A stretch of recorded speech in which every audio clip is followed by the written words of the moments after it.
if I look at the Blurble.com website and the cakepdx.com, the Facebook logo is using the actual Facebook colors on Blurble, and on yours it's using the cake colors. And I never really got a proper answer as to what is a good protocol. Like, do you have to use that? Is there any rule about using the company's logo the way it is, or are you allowed to change the color? Oh, you're definitely allowed to. Yeah, okay. Kind of. There's a lot of customization that goes on with, like the social media links. There you go, yeah. Thank you. Great, thanks. Okay, still. Thank you.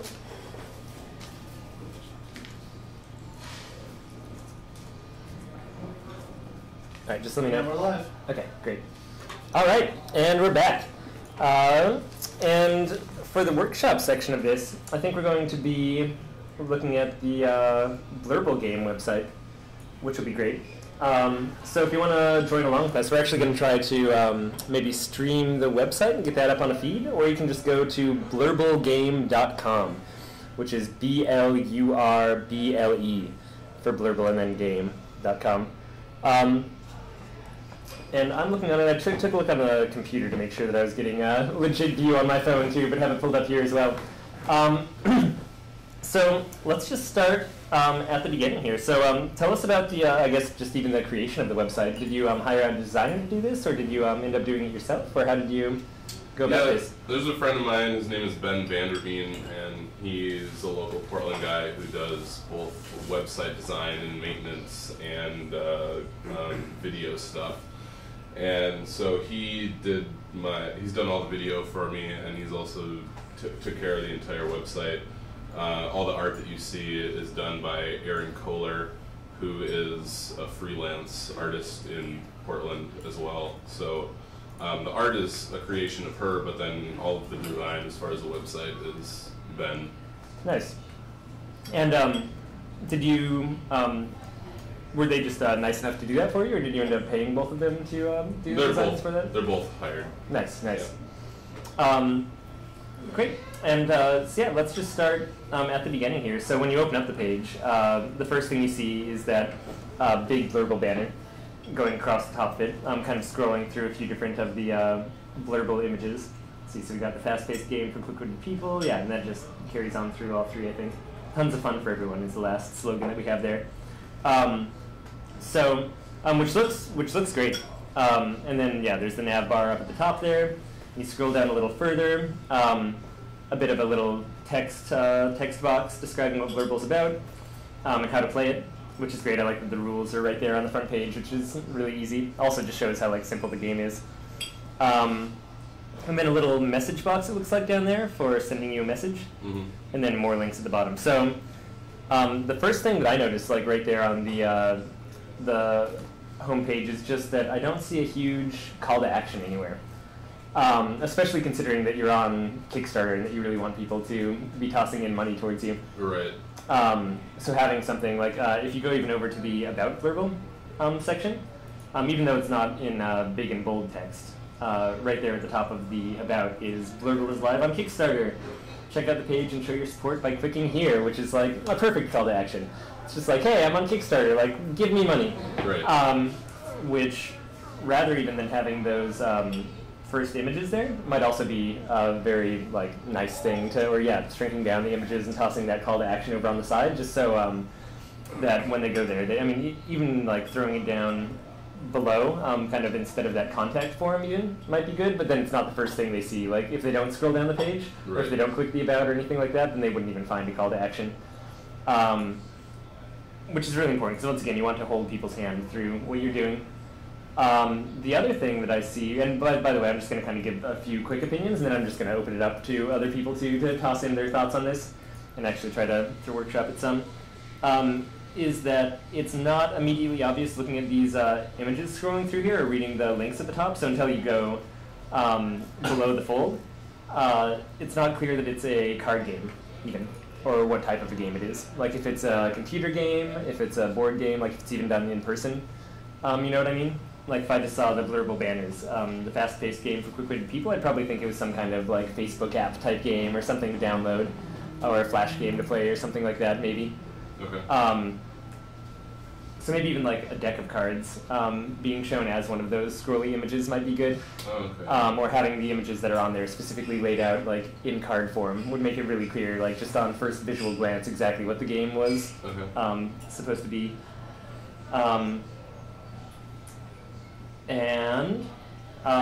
Those are, that's kind of the first thoughts, which I just kind of want to tackle that call to action. The Blurble logo looks great. It actually looks really good at a small size and a large size on there, which is really nice. And the logo is just the name of the game, which is also really great. Unmistakable. Anyone else have some initial thoughts just on going through the website? This is coming on the RSS feed link icon on top right. RSS, you guys know what that means? Yeah.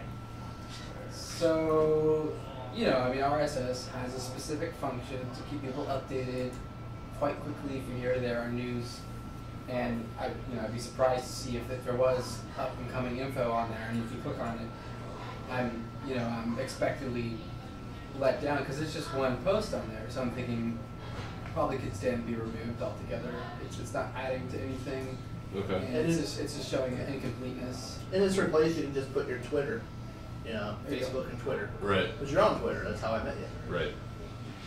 It's a good call, and even though that's a small one, just taking away any distracting elements, once again, it's like the more things that you can remove, just the more clear whatever it is that you want to get across is going to be. Yeah. So even small things like that are great too. Another thing to kind of go with taking away elements, the search bar. There's really not too deep of a site. There's not a lot of posts or pages or anything to dig through. So taking away the search bar, if I search for,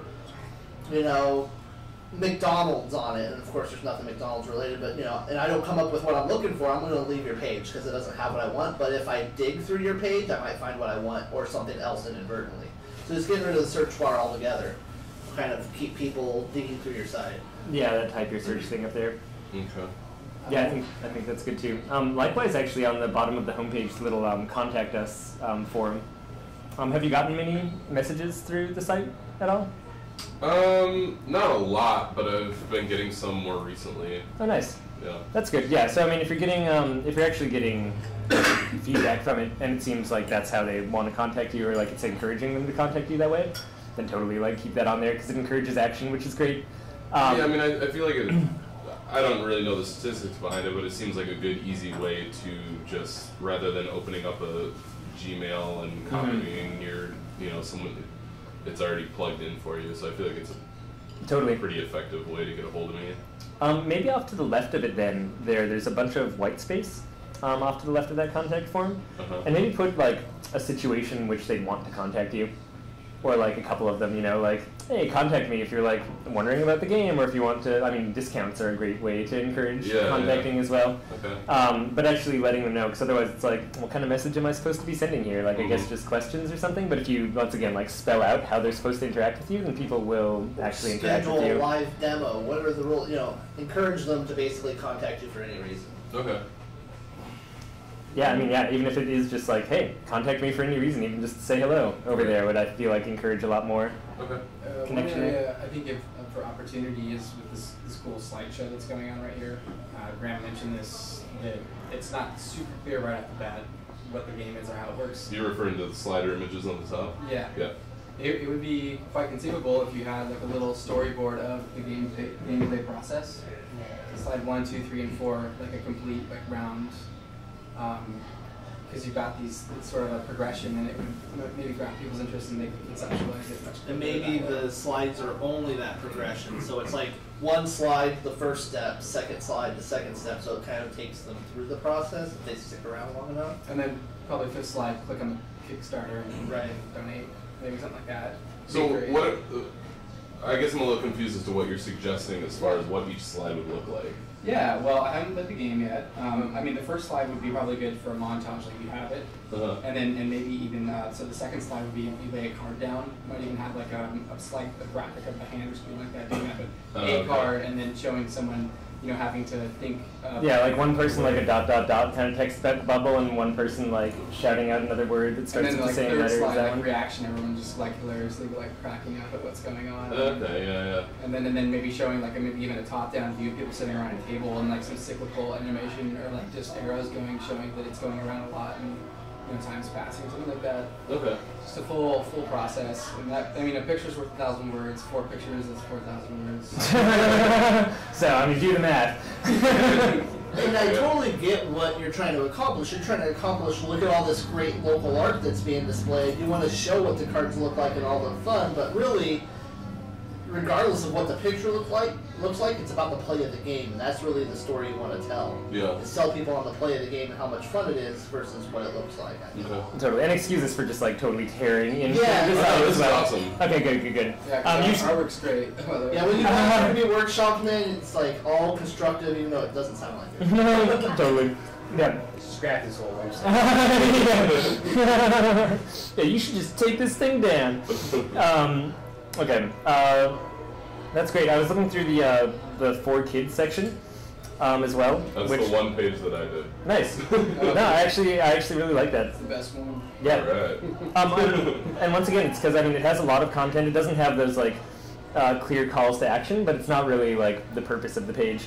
But it does just lay out like so clearly exactly like ages 3 to 4. Like I can just scan through this, and if I have like a 7 to 9 year old, I can be like, oh, how do they suggest that I like play this game?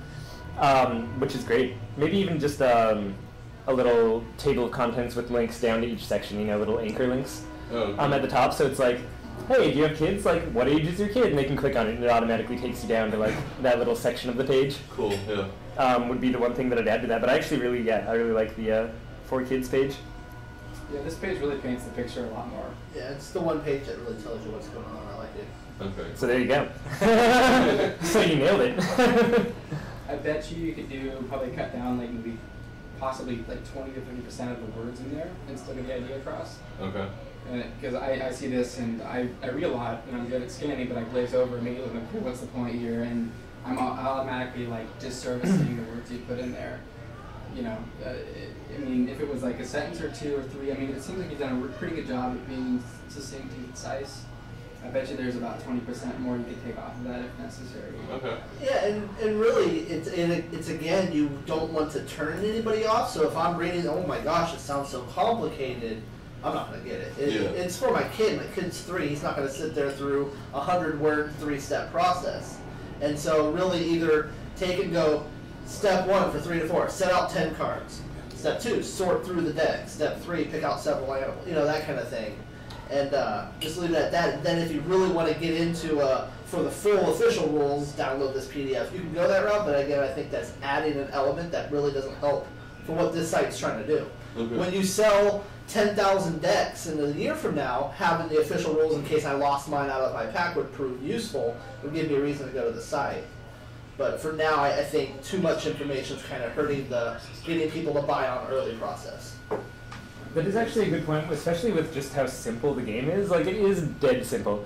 So really, I guess, yeah, like mentioning how the graphic design should also just serve to tell whatever it is that your full story is telling, which in this case just is such a simple presentation. I feel like, yeah, there's a lot that can be even simplified on the site. I just clicked on the store link, too. It looks like you have a coming soon there, which until you do have that, I'd replace the store link with a Kickstarter and just link over to your Kickstarter page right from the nav bar. Yes, you're right. Okay. And then Regular redirect. one nice thing that I've seen too, just within, like, even if you did nothing else to do a call to action, if you put a Kickstarter link up there instead of store, and you just highlight that in the highlight color, so like a bright orange instead of the like black background that it has right there currently, or even like bright orange letters that are bold for a Kickstarter. Okay. That alone will serve to pull attention like right there. And make it a call to action and say donate on Kickstarter instead of just saying Kickstarter. Really tell them what you're wanting to accomplish through clicking this link. So store would encourage me to buy. Donate would encourage me to go donate. Okay. Yeah, and donate on Kickstarter, Yeah, yes. donate on I agree, is Kickstarter. totally a good way to go. And that, yeah, without changing like any other layout of the site, then you immediately just have a call to action at the top of every single page that's highlighted from the rest of the navigation and like draws attention to it, which is probably a really small change that could help a lot. Sure. All right, let's go through. So that's my initial thoughts. Let's actually try going through some of this workshop thing too, unless anyone else had stuff just off the cuff that they wanted to toss out there.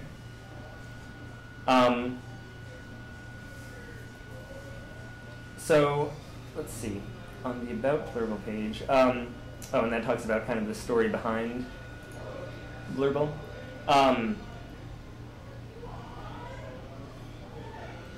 The only thing, and I don't even know how to like fix this one really. So maybe this is not great feedback. But clicking on each of the links at the top, like I really don't know where I'm going to land, if that makes sense. Like the About Blurble, I don't know whether I'm going to get like about the game, or like about how the game came about, or like about you guys, sort of thing. So maybe you just call it What is Blurble? And and rules is really obvious. Like rules makes total sense. You know, home, rules, store, and then for kids is likewise. It's like once I get there, it makes sense, and I'm like, oh, it's all the ways that it's for kids. But until I click that, I'm like, wait, what? Well, like, what? Yeah, where am I going to land when I actually end up doing that? And photo gallery as well. I mean, yeah, you go there, and I guess it's obvious because you just have photos of people playing the game. Well, I see how you could change the About Blurble to like history of Blurble or something, but what would you change the for kids thing to? Fun for all ages. Yeah, maybe like Who plays? Anybody else? yeah, like who's it for or something like that might also be good, and like divide the page into like, hey, this is originally designed as an adult game if it was, or whatever the story is there, and then also talk about the audiences, something like that. Okay. Might be good. About Blurble, also like, yeah, About Blurble, you should probably put in About Us, because that's really what, I guess if you were to change the About Blurble to anything, About Us right now would make a lot more sense, because that's like about the people, you know, it's about you guys setting up Blurble. Sure. Yeah, and then what's down, I didn't actually check the bottom link cell. Do you have any video of the game being played? Yeah, if you go to photo gallery, it I believe it should be the top thing. Oh yeah, totally. Yeah. Gotcha. And then actually, if you click on rules, there's also a video of the rules within that section as well. Nice. Yeah, I didn't check out the rules page yet. That's great. Okay, good. So yeah, maybe photo gallery should be something more like Blurble in action, or like you know, watch a game, or you know, yeah, something like that. Where when they click there, it's like, oh, like I know exactly what I'm getting, because or like a demo of game or something like that that just spells out a lot more what they're getting. Right. Because photo gallery makes it sound so passive, rather than like actively wanting to go there to learn something. Sure. And I guess like a nice, just kind of like the background rule of thumb for figuring out what to name top links like that is to think of like the benefit that they get by going over there, really. Like, so if they go to the photo gallery, what is it that they're getting out of the photos? And that's probably more what the link should be named. It's like when they go to the rules, they learn the rules. So like that one makes perfect sense. When they go to for kids, it's like, what are they actually learning about? It's like, oh, like how this game can help education. So maybe like Blurble and education or something would be a better name for that link, although that's kind of long. Yeah. You know what I mean? That's just kind of going for the actual like. I have Ian and Burke both making really good comments on here. Yeah. Ian talks about how you can prune the photo list down instead of having to be scrolling all the way down deep to the page. Maybe make a 9-tile thumbnail where it actually blows up into a light box so people can kind of scroll through there, much like how Facebook works, where you look at Facebook, it's little thumbnails in your albums and then you blow it up, and that's really a simple plugin that you can do. Okay. On WordPress especially, yeah, it's just like you're like, oh, photo gallery, and then you just throw the photos in there, and it's super easy. Right. And that was Ian's comment. Burke made a really good comment about how that video should be on the front page. That video should really be a slider. That video is kind of like the welcome to Blurble, what we are kind of thing. So that's a really good one actually. So the multimedia experience that we've talked about, get people's senses involved right from the get-go. Okay.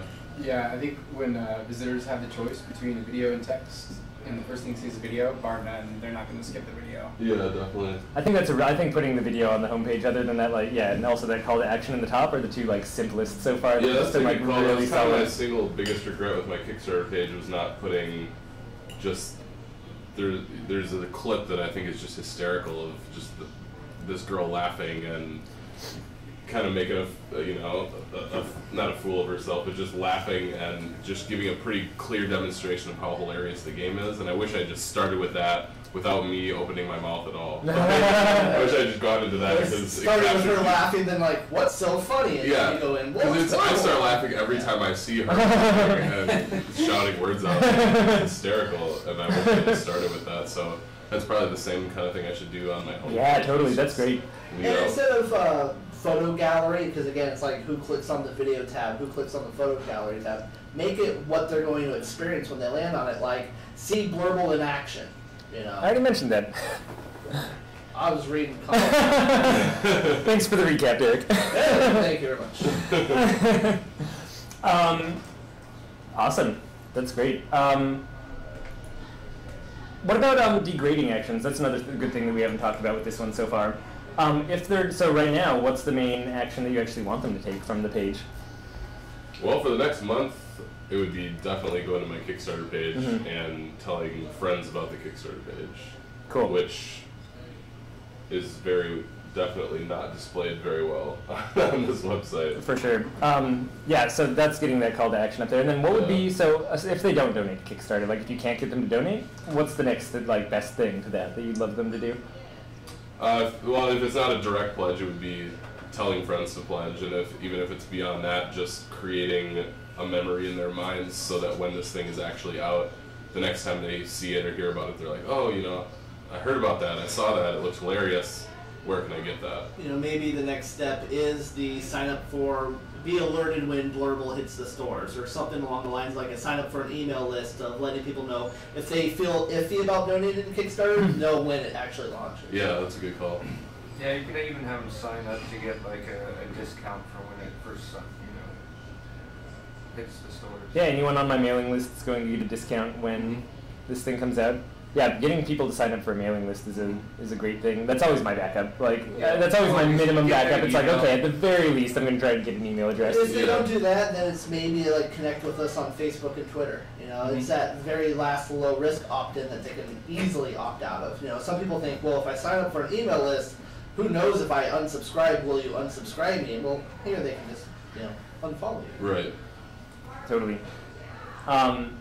Yeah, so I'd think about that one a little bit more too. Like, and even if there are any, because I mean, yeah, those are just the basic ones off the top of the head. But if there are other actions that could actually be useful to you, like whether it's suggesting different pictures they'd want to see on the cards or anything like that, might be interesting to toss in there too.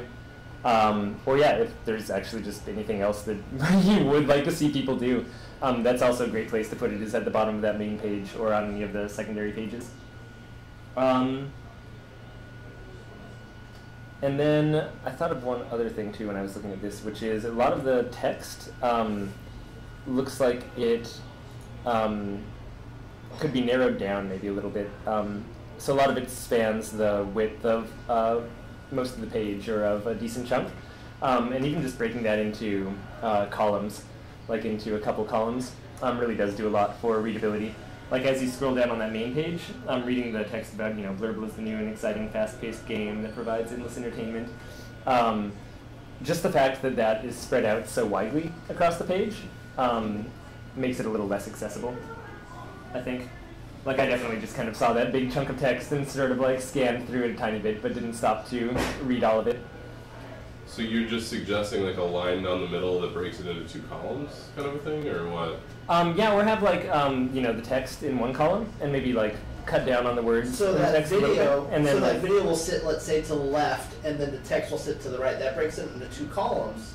So now you have the text in a narrow column to read in the video. So you don't have to keep doing that scroll down the page to hit every content point. Yeah. You can start putting it into columns, so people will be able to not have to scroll down so far yet hit all the information. Yeah, or like, Okay. yeah, if you had like column with like video and then the contact form, like video contact form and then text on this side, it's like in one screen you kind of hit all of those main actions that you want people to take, and then also just by nature of like the columnar view, the text will be way easier to scan for human beings because that's just like short little bits of text. That's how our eyes scan things, and it makes it way more easy for us.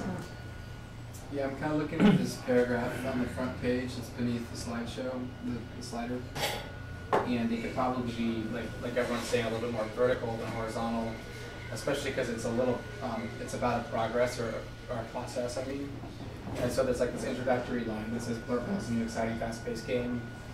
And someone's like, okay, I got that. It would be a great time to have a little bit of branding there. On the next line it says flip over a card, and that would be a great time, I feel like, to have an image of one of these people playing it, just to kind of, make the correlation, and you're working your way down the page as well. Okay. I see, so adding in like little visual cues to combine with the sentences as well, just to make them a little more digestible. Digestible, exactly. Yeah, I mean, just in little chunks essentially. And if they don't ever end up clicking on the navigation, which is only at the very top, they're still reading through this process of this content and deleting that like a vertical call of action instead of going levels deep. They could just scroll down if they wanted to. And then, so that might be one way to take a look at it. And you're just going further and further down the rabbit hole until there's like at this very bottom, like Kickstarter, let's get going. And there's no reason that you can't have sort of what I'm seeing is vertical options across the top as well as, horizontal options across the top as well as vertical options down that cover the same content. Anywhere they click is going to get them to important information. It might be one way to look at it. Okay. Nice. So having the same, the links that are on the top, also adding it along the left side. Yeah, throughout your description, Yeah. you're throwing out these buzzwords. Yeah, kind of peppered in. It's not like a left-hand navigation, but just like when you come across something that would be a good link over to one of those other categories. Oh, like just making sure to hyperlink that just text. click here to read more about the rules. Or something. That way there's nowhere they can go wrong. Like they'll just start reading and it'll be cyclical. And, they're like, well, what does that mean for kids? And it'll be in a sentence down the ways a little bit. Okay. That might be one thing to consider. People have different styles, and I know that older folks tend to be less navigatey and more ready. They'd just rather like scroll down a page and sort of like take it on instead of like going through this sort of this abstract map of this weird software system. Totally. It goes back to the fewer options, the better. Yeah. Grandparents too are probably a market for this. They love it for the kids. And, Yeah. It's the site's pretty good. Next week? Yeah, It's definitely. looking pretty good. Cool. Okay. Sweet, and I think that's pretty much all we have time for. Thanks so much for volunteering to just kind of be have us ransack your this website. is awesome to get all this free info. And one thing that we didn't talk about at all with the website, which I'm actually kind of happy because that was one of the purposes of this, was the actual just look of the website and the what most people consider the graphic design, which is how it displays and just visually how visually appealing it is, which it looks great. Like it's a very clean website, and it is really easy to navigate. You just click on the links, you go over there, you can read the information. So from that perspective, it does look really great. You don't have Comic Sans fonts. There's nothing where you're just oh god, nothing is actually visually unappealing about any of it. So let's go back to feasibility of these changes. Let's say you wanted to do this. Is this something you can do? Are you familiar with the theme that you're working within, or is it going to cause more headache and stuff like that? Maybe we narrow it down to some easy changes you can do versus having to shell out money. Lisa. Well, it's a friend of mine, and so he kind of walked me through the simple steps. So when I said I did the for kids page, that was just kind of me toying around with stuff and figuring it out on my own. So some of these things I can probably figure out and fix myself just by putting in a little time and whatnot. And some of it I'll have to ask him to take care of, but that's all part of the working process. I knew that it would be a work, work in progress. So I have no problem with spending extra money to get a site that looks.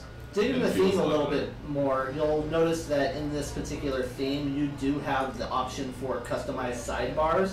So when you dig into, let's say, my computer's being slow, the rules page, you have your column for rules in the video and everything, and then there's this big white gap that's just on the right-hand side that's a sidebar widget that you can go in and maybe put more Kickstarter call to actions. Like a Kickstarter call to action multiple times isn't going to hurt you because that's your goal for now. Right. And then later on, you'll switch it up with whatever your objective is. Probably buy the game, Buy the game or find your store location. I mean, there's many things. Also, your footer, the very bottom of your page on every single page, you are utilizing a 4-column footer, and you only have 2 columns filled, and one of those 2 columns just has your email and phone number. So maybe graphically kind of sealing the deal when they finally get to the bottom of the page and giving them maybe another call to action or connect on Facebook, Twitter. Yeah. Okay. Nice. I like that you're familiar with that site layout. Also, on another note, it might be kind of cool to have a way to promote. I don't know how you're planning on doing this, but who's going to be carrying your game once it's published? Whoever is interested in carrying it, really. It's Split on. It's going to be available as soon as the first shipment comes in. It'll be available in around 65 stores throughout the Pacific Northwest. Nice. As a result of the Portland, Seattle gift shows. That's great. So those are all smaller, independent kind of stores, and then eventually I'm sure it'll span east and get into larger stores, but that's kind of the population that I see holding it, at least in the beginning months, is just independent stores. You might find that there's more interest if someone knows that it's at a store near them, or that it will be at a store near them. They might be more apt to donate. Soon to be at a store near you. Sure. And that's always good content for your emails and your Facebook posts and so forth. Now at this store, and then you tag that store, and that store's going to go, when we just got mentioned, they're going to share the Yeah. mention. Okay. Oh yeah. Nice. Okay, I think we're going to call it quits for now in the workshop. Did you have any more questions for us, or anything like specifically where you're like, I was always uncomfortable about this and like wanted to toss it out there? Or you feel like you've already gotten probably more feedback than like you can even put to use? I feel like I could spend a solid month on what you're talking about, so that should be good. Awesome, awesome. All right, You well, hurt your feelings too bad? This is great. awesome. Yeah, thanks again, and thanks everyone too for the feedback and for coming out, and yeah, and for donating as well.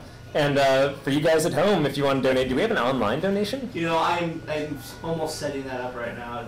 I slacked. It'll be coming soon to a website near you. There will be a donate button. You just click on it, give your $500, whatever you feel like. Awesome. Oh, and because I forgot to mention it last time, especially to the people on there, you're still live, or are you? Yes.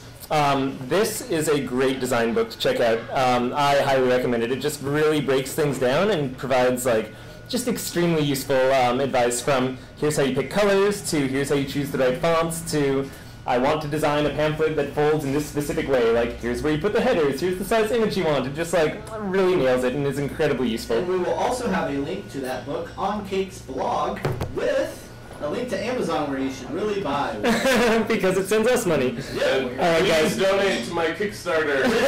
Quick call to action. Kickstarter.com, search Blurble, B-L-U-R-B-L-E. You have 30 days.